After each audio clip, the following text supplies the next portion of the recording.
Hey everybody, Big Scribe Books here, back with another book review.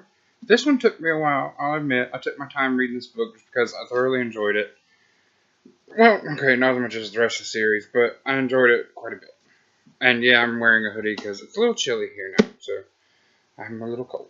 But today I will be reviewing Tower of Dawn by Sarah J. Maas, the sixth and newest book in the Throne of Glass series. I have mixed feelings about this book. Particularly, I kind of liked Kale, not as much as the other characters of the series, but I had some respect for him.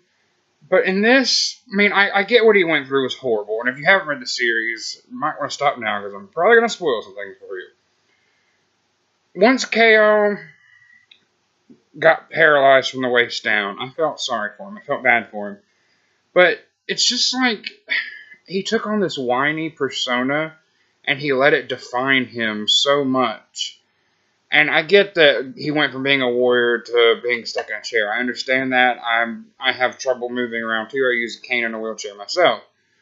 But it just it was weird seeing Kale go from this tough guy that could handle anything to being this guy who felt sorry for himself. And I never really saw Kale being that kind of person.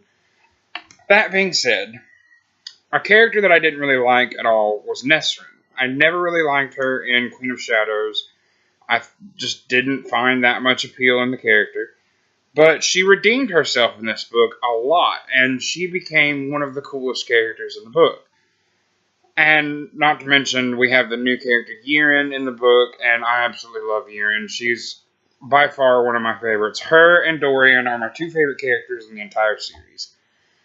But this book was pretty good. It had this kind of Middle Eastern kind of feel to it. At least that's the feel that I kind of got.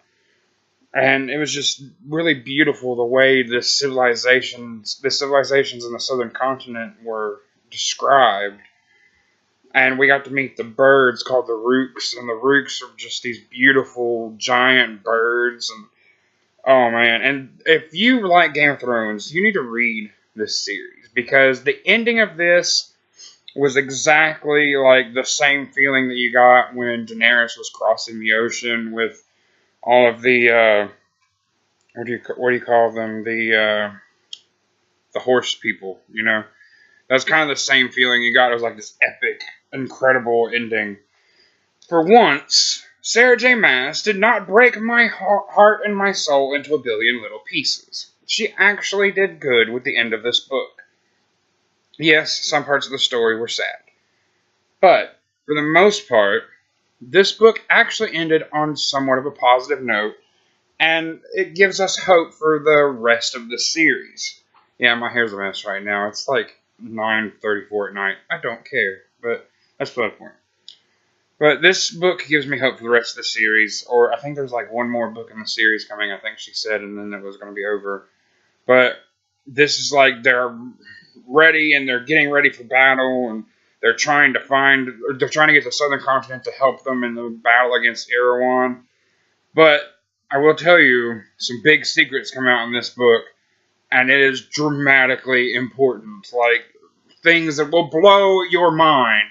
I was so shocked at the end of this book. My mind was shattered into a billion little pieces. I cannot believe what came out. The truth about some very key figures in Aurelia that we never realized before. And I'm excited to see what happens in book 7.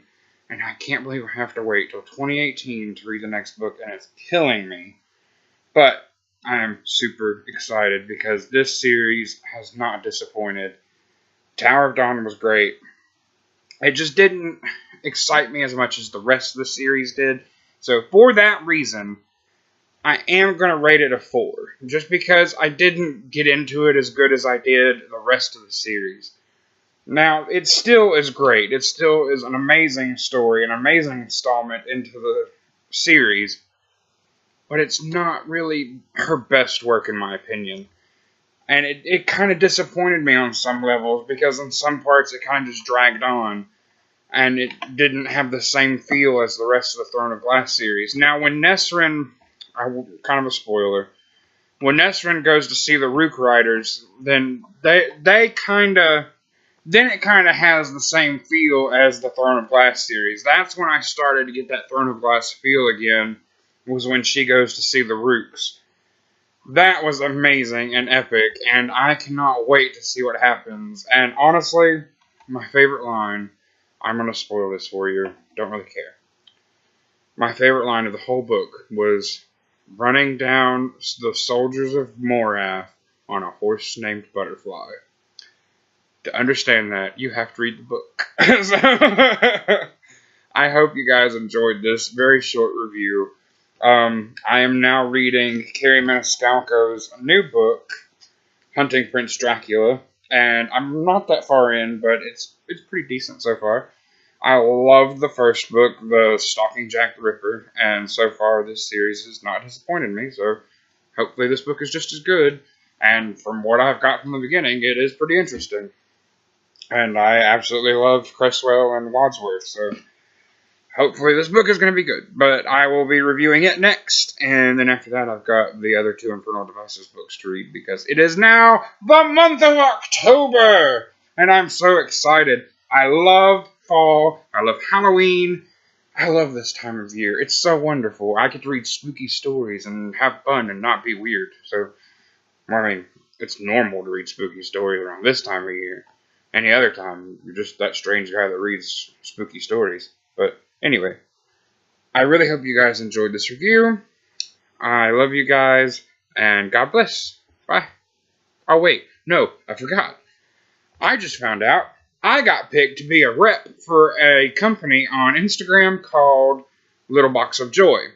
What Little Box of Joy is their box, a subscription box, kind of a subscription box. But you answer a questionnaire.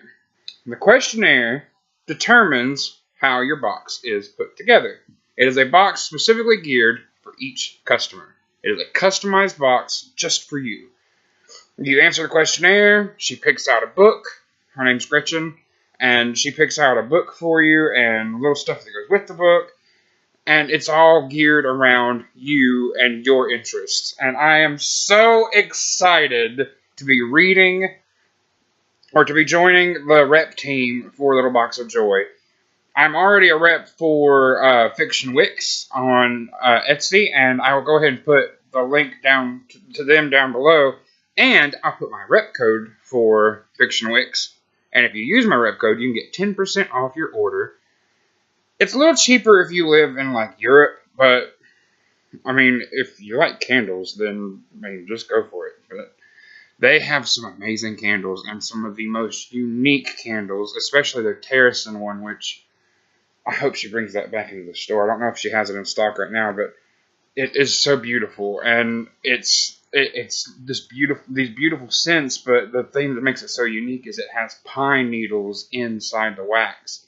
So as it burns, those pine needles catch fire, and you get that smell of that burnt pine. Oh, it's so beautiful. But anyway, I hope you guys enjoyed this review and my announcement that I am now a rep for Little Box of Joy. I feel so honored, and I'm so excited to finally be a rep.